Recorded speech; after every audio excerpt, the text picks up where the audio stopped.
اور پتہ نہیں یہ جنت بھی کیسی، یعنی جو قلعہ الموت کے اوپر پہاڑ کے اوپر بنا دی گئی اتنی مختصر سی جگہ کے اندر۔ بہرحال کہتے ہیں کہ جنت تعمیر کی، اس کے اندر دودھ کی نہریں بہتی تھیں، شہد کی نہریں بہتی تھیں، باغ تھے، حوریں تھیں اس میں۔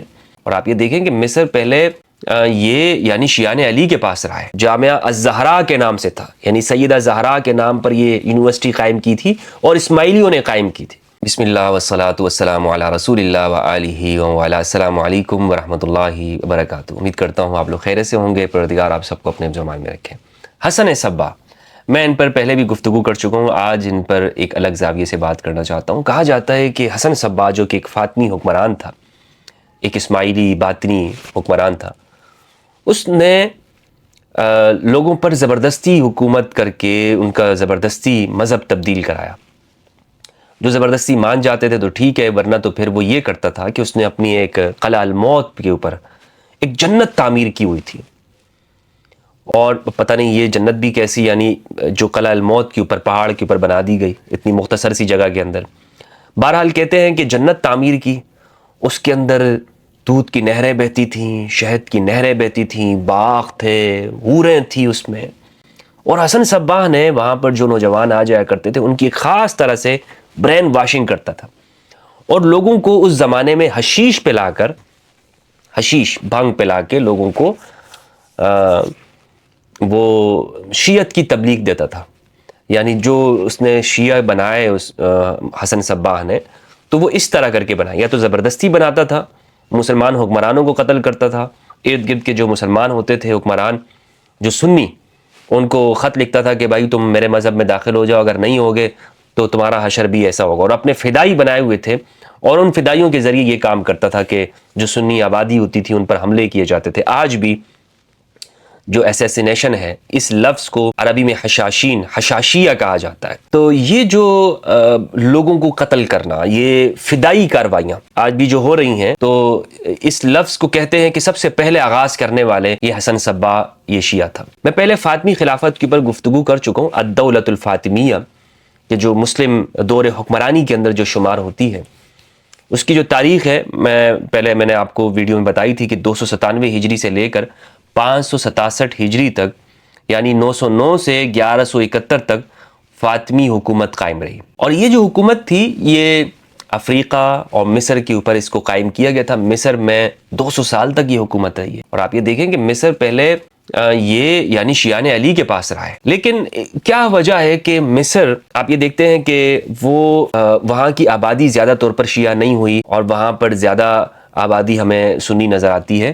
تو اس میں صاف طور پر ہمیں یہ دکھائی دیتا ہے کہ یہ لوگ فورس یعنی زبردستی کر کے لوگوں کا مذہب تبدیل نہیں کرتے تھے، ورنہ جہاں جہاں پر ہمارے ہاں کچھ جو سنی حکومتیں قائم ہوئی ہیں، تو وہاں پر ہوتا یہی رہا ہے کہ اکثر ہمارے ہاں جو ریاستیں قائم ہوئی ہیں، یا جو فقہ حنفی آگے گئی ہے، تو وہ ان ریاستوں کی وجہ سے، یعنی جو حکمران ہوتے تھے ان کا وہ مذہب ہوتا تھا یا فقہ، تو وہ اپنے لوگوں کے اوپر زبردستی کر کے یا حکومت کا وسائل استعمال کر کے لوگوں کے مسلک اور عقیدے تبدیل کیا کرتے تھے۔ زیادہ طور پر اسی طرح ہوا ہے پوری تاریخ کے اندر ہم دیکھتے ہیں۔ لیکن فاطمیوں کے اندر ایک اچھی خوبی یہ نظر آتی ہے، اسماعیلیوں کے اندر، کہ انہوں نے دنیا بھر کے اندر جہاں پر بھی انہوں نے حکومتیں قائم کی ہے، ملتان تک یہاں تک حکومت قائم تھی ان کی، قرامطہ کی، باطنیوں کی، لیکن آپ نہیں دیکھیں گے کہ یہ فورس کرتے ہوں لوگوں کو۔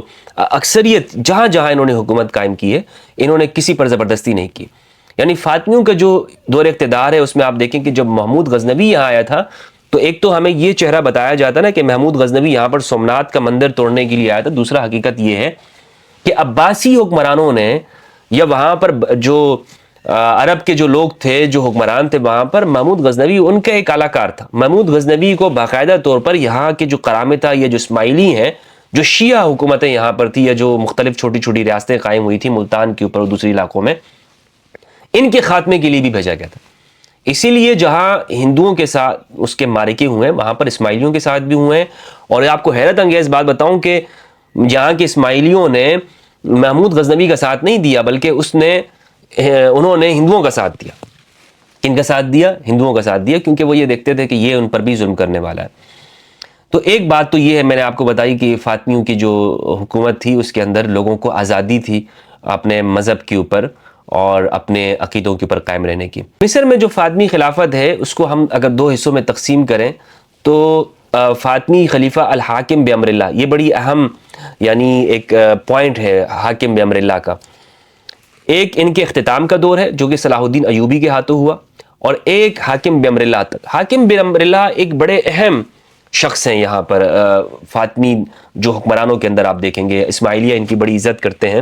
دروز جو ہے، دروز جو جولان کے علاقوں کے اندر رہتے ہیں یا ترکی کے علاقوں میں، اور قنیطرہ اور اسی طرح شام میں، درعا میں، حمص میں یہ دروز زیادہ ہیں. یہ دروز ہیں، کچھ لوگ علویوں کو دروز کہتے ہیں لیکن یہ حقیقت نہیں، علوی اور لوگ ہیں، دروز الگ ہیں. دروز ان کا اس حاکم کے ساتھ بڑا ایک تعلق ہے، یعنی وہ ان کو بہت کچھ مانتے ہیں. جو آپ انٹرنیٹ کریں گے، گوگل کریں گے تو آپ کو معلوم ہوگا.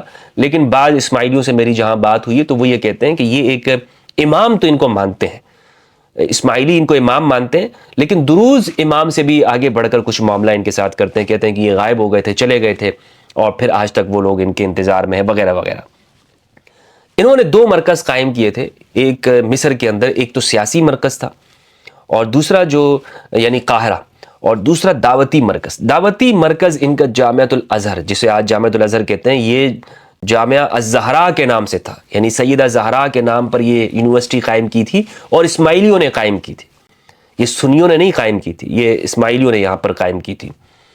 اور یہ جو اسماعیلی تحریک ہے اس کے مختلف نام ہیں. اس کو آپ یہ الدعوہ بھی کہتے ہیں، الدعوۃ الہادیہ، دعوت الحق، دین الحق ان کو کہا جاتا ہے. اس میں مختلف تقسیمیں ہوئی ہیں اسماعیلی جماعت میں. پہلی تقسیم قرامطہ کی اور فاطمیین کی، اور پھر آگے خلیفہ المستنصر کے بعد مزید اسماعیلی جو ہے وہ تقسیم کا شکار ہوئے ہیں. نظاری اور مستعلوی، نظاری الگ ہیں، مستعلوی الگ ہے. یہ جو حسن صباح ہے، یہ میں نے آپ کو تفصیل اس لیے بتائی ہے اسماعیلیوں کی تاکہ حسن صباح کا جو اصل سلسلہ ہے وہ ہمیں معلوم ہو سکے کہ یہ مستعلویوں سے نہیں ہے، یعنی بہرہ جماعت سے نہیں ہے، بلکہ حسن صباح ان کا تعلق یہ اسماعیلیوں سے، نظاریوں سے ہے. کن سے ہے؟ نظاری گروہ سے ان کا تعلق تھا. اور یہ جو میں آپ کو گفتگو کر رہا ہوں آپ کے سامنے، میرے پاس اسماعیلیوں کی کتاب لکھی ہوئی ہے ان کے عقائد کی اور تاریخ کی. وہ اسماعیلی تاریخ کا ایک مختصر جائزہ، اس میں آپ صفحہ نمبر 87 اور 86 آپ پڑھیں گے تو یہ ساری باتیں آپ کو وہاں پہ معلوم ہوگی. ان کی بنیادی جو ہے اسماعیلیوں کے جو عقائد ہیں اس میں سے ایک یہ ہے کہ یہ باطن پر یقین رکھتے ہیں. یعنی جس طرح شریعت کا ایک ظاہر ہوتا ہے، جس طرح ایک آپ اخروٹ دیکھیں گے، اخروٹ کا ایک ظاہر ہے، اس کے اوپر جو اس کا کور ہے، اور ایک اس کے اندر اس کا جو مغز ہوتا ہے. تو یہ کہتے ہیں کہ ہر چیز کا ایک ظاہر ہے اور ہر چیز کا ایک باطن ہے. یعنی اصل چیز جو ہے وہ باطن ہوتی ہے، وہ مغز ہوتا ہے، وہ چھلکا نہیں ہوتا. آپ چھلکا نہیں کھاتے ہیں، چھلکے کو آپ پھینک دیتے ہیں. تو جتنی بھی عبادات ہیں وہ آپ کے اندر کچھ بیسکلی بنیادی طور پر کچھ اچھی چیزیں پیدا کرنا چاہتی ہیں. اگر وہ اچھی چیزیں آپ کے اندر پیدا ہو رہی ہیں تو اچھی بات ہے، اگر نہیں پیدا ہو رہی تو پھر آپ وہ ویسی ضائع ہو رہی ہیں. اور قرآن مجید میں سورۃ الماعون کے اندر اس میں مذمت کی گئی ہے کہ آپ صرف ظاہری رسمی عبادت کرتے رہیں. بہرحال میں یہاں اسماعیلیوں کی بجائے آپ کو حسن صباح کا بتانا چاہتا ہوں کہ حسن صباح نے یہ ان کا تعلق ایران سے تھا، اور ایران اور شام کے کچھ علاقوں میں انہوں نے حکومت قائم کی، جو کہ ان کی جو حسن صباح کی جو حکومت اور ریاست ہے 166 برس تک رہی ہے. حسن صباح تو خود 50 سال کے اندر اندر انتقال کر گئے تھے غالباً، لیکن ان کی جو حکومت تھی پہلے جو قلعہ الموت کے اوپر قائم کی گئی، جن کے بارے میں ہم سنتے ہیں کہ وہ جنت وغیرہ کچھ نہیں تھی، وہ ایک ایسی کہانی بنائی ہے بچوں کو سلانے کے لیے. حقیقت تو یہ ہے کہ وہ ایک سلجوقیوں سے کنٹرول انہوں نے حاصل کیا. تو ان کے جو دشمن ہیں حسن صباح کے، وہ سلجوقی بھی رہے ہیں، اور اسی طرح یہ صلیبیوں کے ساتھ بھی ان کی جنگیں ہوتی تھی، سلجوقیوں کے ساتھ بھی. تو بس طرح طرح کی کہانیاں ان کے بارے میں بنا دی گئی اور پھیلا دی گئی مارکیٹ کے اندر کہ بھائی حشیش پلا کے یہ کرتے تھے اور فلاں کام کر کے یہ کرتے تھے، اور انہوں نے اس طرح جو ہے وہ لوگوں پر زبردستی حکومتیں کی ہیں. تو حسن صباح آپ کی کتاب پڑھیں گے تو آپ کو حقیقت معلوم ہوگی. اور ان کے بارے میں الثائر الحمیری، یہ کتاب ہے عربی زبان کے اندر، اور جتنی بھی جو کتابیں لکھی گئی ہیں زیادہ طور پر ان کے بارے میں آپ کو نیگیٹو جو مواد ملتا ہے وہ اورینٹلز یعنی جو مستشرقین ہیں انہوں نے ان کے بارے میں ڈالا ہے.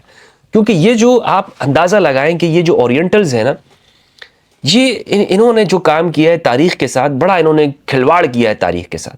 اسماعیلی جو حسن صباح تھا یہ ایک انقلابی لیڈر تھا، ایک ایسا شخص تھا کہ جو ظلم کو دیکھنا نہیں چاہتا تھا، جو یہ کہتا تھا کہ میں اپنی ریاست کے اندر، اور ان کی ریاست کی میں آپ کو خوبی بیان کروں کہ سنی شیعہ سب اس کے اندر رہتے تھے.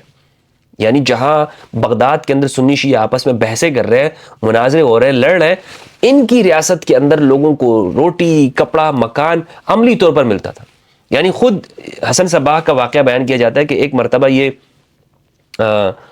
کچھ کام ایسا کر رہے ہوتے ہیں کہ جس میں لوگ آ کر کہتے ہیں کہ بھائی آپ یہ کام چھوڑیں، آپ یہ بیلچہ اور یہ گیندری جو آپ نے اٹھائی ہوئی ہے، جو آپ پھاوڑا اٹھا کے استعمال کر، آپ یہ کام چھوڑیں، ہم آپ کے یہ سارے کام سر انجام دیتے ہیں. تو حسن صباح نے کہا کہ نہیں بھائی، میری ریاست کے اندر حکمران ہو یا عام بندہ ہو، سب اپنا اپنا کام خود کریں گے. اور اپنے لوگوں کو، جو اپنی خواتین کو بھی جو انہوں نے بھیجا تھا دوسرے علاقے میں، تو وہ عام جو عورتیں تھیں سواری کے اندر اسی طرح ہی بھیجا تھا. تو حسن صباح کے بارے میں اس لیے یہ جو بیان کیا جاتا ہے حشیش پلا کے لوگوں کو، بھئی حشیش پلا کر کیسے آپ لوگوں کا عقیدہ چینج کر سکتے ہیں؟ آپ کسی کو یا مطلب فدائی بنانے کے لیے حشیش سے تو آپ کا جسم ڈھیلا پڑ جاتا ہے. حشیش سے جو ہے، مثلا جو آپ دیکھیں، آپ کوئی پی رہے ہوں تو معلوم ہوگا کہ حشیش پی کے انسان کی جو ہے وہ اعضاء وہ کام نہیں کرتے، یعنی وہ اور اس کے اندر سستی آ جاتی ہے، اس کے اندر ایک نشے کر کے وہ فدائی نہیں بنتے. فدائی جو ایک جذبے اور ایک ولولے کے ساتھ بنتے ہیں. یہ دنیا کی تاریخیں ہمارے سامنے. تو بہرحال یہ جو حسن صباح کے بارے میں بیان کیا جاتا ہے کہ حشیش پلا کے لوگوں کو شیعہ بناتا تھا اور ایک لوگوں کو مذہب تبدیل کرتا تھا، میرے نزدیک تاریخ کے اندر درست نہیں ہے. یہ ان کے بارے میں پھیلایا ہوا ایک پروپیگنڈا ہے جو کہ اورینٹلز نے پھیلایا. السلام علیکم ورحمۃ اللہ وبرکاتہ.